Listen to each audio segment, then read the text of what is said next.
जय हिंद बच्चों। कैसे हैं आप सब। स्वागत करता हूं आपके इस अपने अमेजिंग चैनल सक्सेस ज्वाला पर।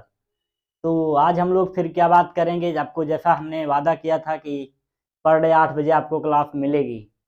चाहे जितनी जल्दी उठना पड़े, चाहे जितना वर्क करना पड़े, पर आपको 8 बजे वीडियो मिलेगी। तो वैसा ही हुआ आप सबके साथ।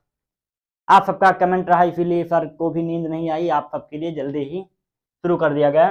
तो मैंने आपको कल बताया था कि खुद पर भरोसा रखो सीरीज में आपका स्वागत है। और उसी खुद की भरोसा रखो सीरीज में हमने लगातार अब क्या बोला था कि अब P/Q चलेगा। केवल केवल क्वेश्चन सॉल्व होगा। बच्चों का भी कमेंट था, क्योंकि क्वेश्चन से हमारा कॉन्सेप्ट भी क्लियर हो जाएगा और कुछ टॉपिक भी कवर कर लिए जाएंगे। तो उसी हिसाब में हम लोग आज आगे बढ़ेंगे। और अंत में आप सबके लिए एक इंफॉर्मेशन है, उसको हम लोग बताएंगे कि क्या इंफॉर्मेशन है, कि कहाँ से क्या कुछ है, मतलब बताया जाएगा आपको। थोड़ा सस्पेंस बनाए रखिए। तो आज की क्लास कहाँ से शुरू होगी सर? फिर P/Q के साथ 15 क्वेश्चन का सेट रहेगा आपके सामने, उसी की हम लोग बात करेंगे। तो चलते शुरुआत करते हैं आपको बिना बात के। सब लोग रेडी हैं, तैयार हैं? वॉइस आ रही है सभी को? सब दिखाई दे रहा है? चलिए ठीक है बच्चों, शुरुआत करते हैं पहले क्वेश्चन से अपने। दिया गया है, जल के अंदर कंक्रीटिंग इनमें से किसके द्वारा की जाती है? पानी के अंदर देखा होगा जो आपकी कंक्रीटिंग होती है वो कैसे की जाती है? जो जल के अंदर आपकी कंक्रीटिंग होती है, देखा होगा पानी के अंदर, वो कैसे की जाती है? तो आपके सामने कुछ ऑप्शन दिए गए हैं। ड्रिपिंग मेथड, एक दिया गया है ट्रेमी मेथड, एक आपको दिया गया है कॉफर डैम। तो पहले एक एक ऑप्शन को समझ लेते हैं कि तीनों का मतलब क्या है। कॉफर डैम क्या होता है? ये एक स्टील की चादर होती है, जो कि जहां जल में पानी को निकालने के लिए, जहां में कोई पिलर देना होता है, उस जगह का पानी निकालने के लिए घेराबंदी करते हैं, जिसे बोलते हैं कॉफर डैम। तो ये तो सर उसका मतलब हुआ नहीं। कॉफर डैम क्लियर हुआ? क्या हुआ कि जिस जगह पे हम लोग पिलर बनाना होता है पानी में, उस जगह को हम लोग घेर के रखते हैं, फिर उसके अंदर का वाटर निकाल देते हैं, उसी को बोलते हैं कॉफर डैम। स्टील की चद्दर होती है। फिर क्या है हमारा दूसरा, ट्रेमी पद्धति। ट्रेमी क्या होता है? एक पाइप के द्वारा प्रेशर से कंक्रीट जाता है। एक पाइप में कंक्रीट प्रेशर मशीनों के द्वारा जाता है। इसी मेथड का हम लोग क्या करते हैं, यूज करते हैं जल के अंदर पानी में कंक्रीट बनाने के लिए। That is answer B. समझ में आया क्या है? अगला क्वेश्चन आपको दिया गया, चीनी को कंक्रीट में मिलाने पर क्या होता है? SSC JEE 2017। चीनी को कंक्रीट में मिलाने पर क्या होता है? सर पानी में मिलाओ तो शरबत बनता है, चाय पत्ती डाल दो तो चाय बनता है, तो फिर कंक्रीट में डालने पर क्या बनेगा? उसी की बात करेंगे हम लोग। कंक्रीट में डाल दें तो क्या हो जाएगा? यदि आप उसे कंक्रीट में डाल देते हैं, कितना डाल दें सर? इच्छा अनुसार। चाय में तो सर स्वादानुसार डालते हैं। इसमें देखिए, यदि आप पूरी कंक्रीट की मात्रा का 0.2%, पूरी कंक्रीट की मात्रा का 0.2% अगर उसमें आप मिक्स कर देते हैं चीनी, तो उसकी जो है इनिशियल टाइम, जो है 4 घंटे बढ़ जाती है, 4 हावर बढ़ जाती है। यदि आप कंक्रीट में उसकी मात्रा का 0.2% चीनी की मात्रा मिला देते हैं, तो कंक्रीट का इनिशियल सेटिंग टाइम 4 घंटे बढ़ जाता है। तो ये क्या होता है? ये एक एडमिक्सचर होता है। एडमिक्सचर मतलब अधिमिश्रण, उसके द्वारा कुछ मिलाया गया पार्ट होता है, उसे बोलते हैं एडमिक्सचर।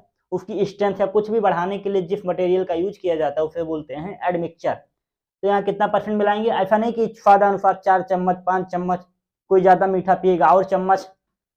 ये क्या है, 0.2% अगर कंक्रीट में आप मिक्स कर देते हैं, तो आपके जो इनिशियल सेटिंग टाइम है वो 4 घंटे आपका बढ़ जाएगा। क्लियर? ओके बच्चों। अगला क्वेश्चन क्या दिया गया आप सबको, जमने के समय में वृद्धि हो जाती है। अच्छा, वही ऑप्शन दिया गया था, कोई बात नहीं, कोई बात नहीं। ये ऑप्शन दिया गया था, जमने के समय में वृद्धि हो जाती है कितनी? 4 आवर। 4 आवर आपका क्या होता है, सेटिंग टाइम बढ़ जाता है। अगला क्वेश्चन तीसरा दिया गया आपके सामने, CaCl2 क्यों मिलाया जाता है कंक्रीट में? CaCl2 calcium chloride, calcium chloride को कंक्रीट में क्यों मिलाते हैं? आप लोग बताइए, कैल्शियम क्लोराइड को कंक्रीट में क्यों मिलाते हैं? ऑप्शन आपके सामने दिया है कुछ कुछ, कि नहीं दिया है?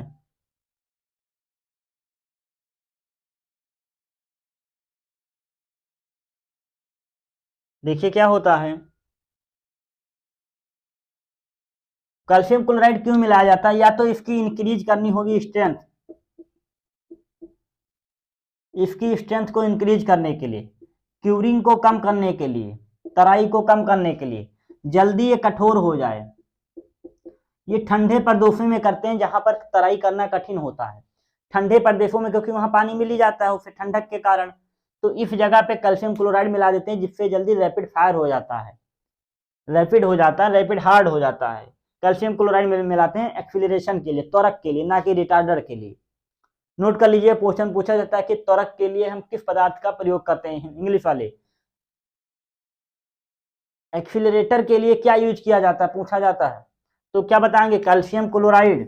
क्यों मिलाते हैं, स्ट्रेंथ इंक्रीज करने के लिए, क्यूरिंग को बढ़ाने के लिए, जल्दी आपका क्या हो जाए, कठोर हो जाए। कहाँ प्रयोग किया जाता है, ठंडे प्रदेशों में, ठंडे प्रदेशों में कैल्शियम क्लोराइड आपका यूज किया जाता है। क्वेश्चन नंबर 4 आपके सामने दिया गया है, कंक्रीट के लिए सामग्री की माप को क्या कहते हैं। जो आपकी कंक्रीट होती है, जो आप सारी मटेरियल को किसी न किसी रूप में इकट्ठा करते हैं, मापते हैं, उसे क्या बोलते हैं।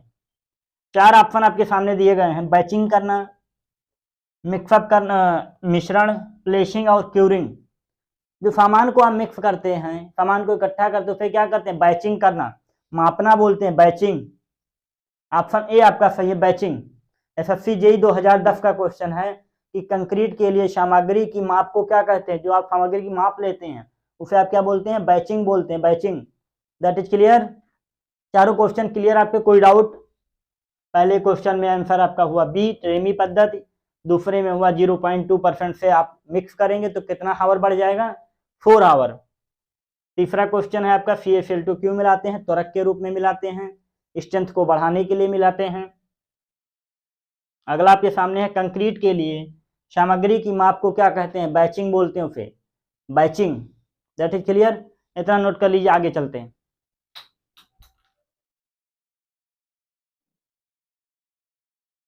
चलिए हम लोग आगे शुरुआत करते हैं अपने क्वेश्चन नंबर 5 से। क्या क्वेश्चन आया था, क्या है क्वेश्चन दिया गया, समय के साथ कंक्रीट के सामर्थ्य में वृद्धि कैसे होती है। जैसे जैसे आपका कंक्रीट का समय बीतता जाता है, 28 दिन, 3 महीने, 6 महीने, तो कंक्रीट की स्ट्रेंथ में वृद्धि होती है। कहते हैं ना, जितना एज बढ़ेगी उतने आप सिंसियर होंगे, ऐसा बताया जाता है क्या। तो वैसे जितनी पुरानी कंक्रीट होती जाएगी उतने उसकी स्ट्रेंथ गेन होती जाएगी। तो वही क्वेश्चन आपके सामने आता है एसएससी जेईई 2010 में, समय के साथ कंक्रीट के सामर्थ्य में वृद्धि कैसे होती है। एक तो ये ग्राफ दिया गया था आपको, हमने ग्राफ भी बना दिया। 2 ऑप्शन आपके सामने लेके आए। ऑप्शन हम ज्यादा नहीं लेके आते क्योंकि आपको पता है व्हाइट बोर्ड है, हम एकदम क्वेश्चन आपके सामने लाते हैं, उसका हम आंसर दे देते हैं आपको। क्योंकि ऑप्शन लिखेंगे तो मेरे पास टाइम बहुत लग जाएगा, आपको जो चीज देनी है वो हो नहीं पाएगी, क्योंकि आपको टाइम बेकार हो जाएगा। एक कोई 2 बोर्ड पे हो पाएगा, तो इसलिए ऑप्शन कम रहता है, क्वेश्चन टारगेट हिट रहते हैं। समय के साथ कंक्रीट के सामर्थ्य में वृद्धि होती है। 2 ऑप्शन आपके सामने दिए गए, रेखीय, एक अरेखीय। इसे बोलते हैं लीनियर, इसे बोलते हैं नॉन लीनियर। इसे बोलते हैं लीनियर, इसे नॉन लीनियर। ऑप्शन आपके सामने दिया गया है, ग्राफ एक टाइम का इधर जा रहा है, स्ट्रेंथ बढ़े लगातार। देखिए क्या रेखीय है, बिल्कुल नहीं, ये रेखीय ग्राफ थोड़ी है, तो रेखीय नहीं हो सकता। कौन सा आंसर सही है आपका, अरेखीय। मतलब कंक्रीट की सीमेंट सामर्थ्य बढ़ती है, लेकिन किस ग्राफ में बढ़ती है, अरेखीय ग्राफ में बढ़ती है। ये ग्राफ आप नोट कर लीजिए, यही आईएसटी पूछ लिया जाएगा। आगे चलिए, क्या बात करते हैं हम लोग, दूसरा क्वेश्चन हमारा है, कंक्रीट जो आपकी कंक्रीट प्लेस की जाती है, कहीं ले जाके कहीं बिछाई जाती है, का कार्य तापमान क्या होना चाहिए। मतलब जहां जिस साइट पे आप काम कर रहे हैं, वर्क कर रहे हैं, उसका टेम्परेचर क्या होना चाहिए।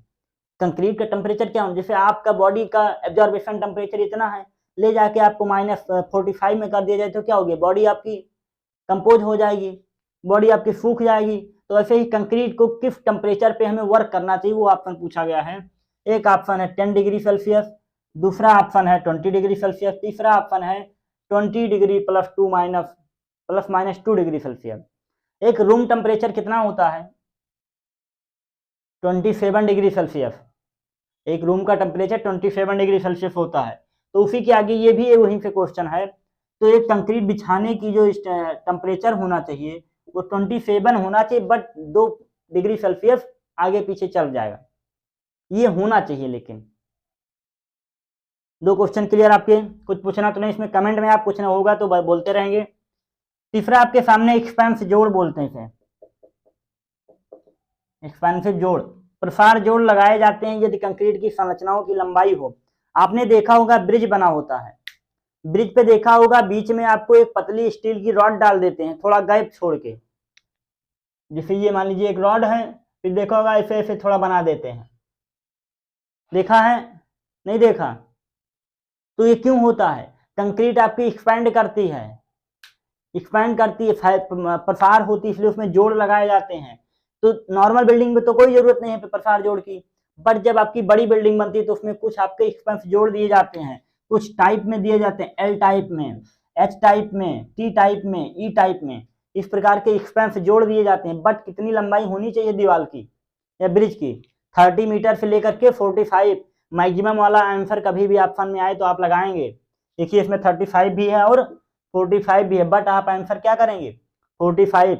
रेंज क्या होती है लिख लीजिए, 30 से लेकर के 45 मीटर आपकी होनी चाहिए, तब आप क्या देंगे? एक्सपेंस जोड़ देंगे। ऑप्शन में कभी भी मैक्सिमम वाली वैल्यू लगाइएगा आप लोग। मान लीजिए कोई ऑप्शन ऐसा मिलता है जिसमें 2 वैल्यू आपको लगती है कि रेंज वाली है, तो आप मैक्सिमम वाली वैल्यू लगाइएगा कभी भी आंसर में, ठीक है? ये हो गया आपका। अगला आइए चलते हैं, पंप कंक्रीट के लिए औपात का मान क्या होता है? औपात क्या होता है? फ्लम्प टेस्ट, फ्लम्प टेस्ट होता है। फ्लम्प टेस्ट क्या होता है? वर्केबिलिटी ज्ञात करने के लिए, कंक्रीट की वर्केबिलिटी, सुकार्यता जिसे बोलते हैं, कंक्रीट कितना वर्क मतलब काम के लिए काबिल, कितना जल्दी उसको यूज कर सकते हैं, वर्केबिलिटी होता है। तो जो आपकी पंप में कंक्रीट यूज होती है, जो पहला क्वेश्चन हम लेके आए थे ट्रेमी पाइप में, उसमें फ्लम्प टेस्ट की वैल्यू क्या होनी चाहिए? फ्लम्प में क्या होता है? आप एक कोन टाइप में एक ऑपरेटर्स होता है, उसमें कंक्रीट गिराते हैं, फिर फ्लम्प का बॉक्स उठा लेते हैं। तो कंक्रीट कितना ढह जाना चाहिए, गिरना कितना चाहिए, उसी को पूछा है इसने। तो ऑप्शन आपके सामने 1 से 2 इंची, 4 से 6 इंच। ऑप्शन तो आपका सही है 4 से 6 इंच, बट आपको कभी कभी सेंटीमीटर में दे देता है, तो आपको पता होना चाहिए 1 inch is equal to 2.54 centimetre 1 inch में। तो लगभग अगर 4 हुआ तो 8 या 12 के करीब में आएगा, 6 हुआ तो 6 हुआ तो 14 के करीब में आएगा। तो ये हो सकता है आपका आंसर। तो इसलिए यूनिट भी आप ध्यान रखेंगे, कभी कभी सेंटीमीटर में तो कभी इंच में पूछ लिया जाएगा। ये आपके सामने रहे और क्वेश्चन, थोड़ा एक बार फोटो ले लीजिए आप लोग, नोट कर लीजिए। चारों क्वेश्चन इंपॉर्टेंट है, एकदम जेई के हैं, ये कहीं ना कहीं पूछे गए हैं, आपके पेपर में आ जाएंगे, तब आप बैठे रहेंगे। नोट कर लिया? चलिए आगे चलते हैं अब हम लोग।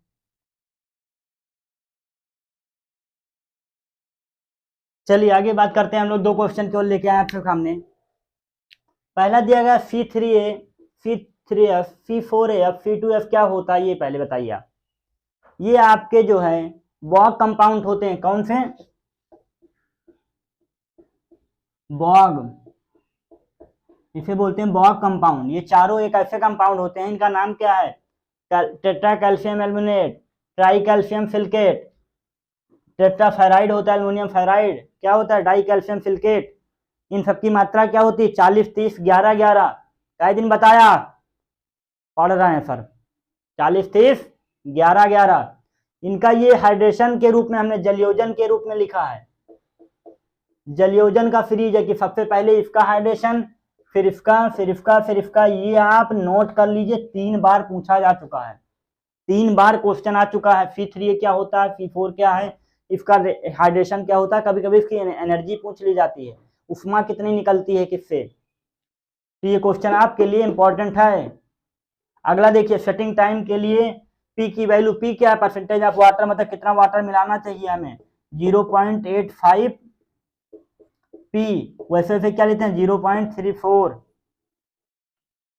नोट कर लीजिए इसको भी आप कि वाटर की वैल्यू कितना लेते हैं हम लोग, वाटर की वैल्यू कितनी लेते हैं? 0.85 पी। कभी कभी जिप्सम पूछ लिया जाता है, कुछ इंपॉर्टेंट क्वेश्चन जिप्सम होता है, एल्युमिनेट फेराइड क्या होता है, एडमिक्सचर क्या होते हैं, इन सब चीजों को आप याद रखिएगा। सेग्रीगेशन क्या होता है, ये सब इंपॉर्टेंट क्वेश्चन हैं। अभी कल की क्लास में हम लोग और क्वेश्चन करेंगे। अभी तो मानते हैं क्वेश्चन अच्छा लगा होगा आप सभी को, सबने अच्छे से नोट किया होगा। फिर हम लोग एक क्लास कल करेंगे, हो सकता है दिन में भी एक क्लास आपके सामने आए और भी कोई। तो लगातार चैनल पे बने रहिए और आप लोग अपनी पढ़ाई पे ज़्यादा फोकस किए रहिए। पढ़ाई आपके लिए ज़्यादा इंपॉर्टेंट है, ठीक है। रिजल्ट होना चाहिए। आज हो गई 22 तारीख, 8 दिन इधर 12 दिन उधर, 20 दिन बचे हैं मात्र गिनती के। ठीक है बच्चों, आप सबको मेरा नमस्कार और जय हिंद।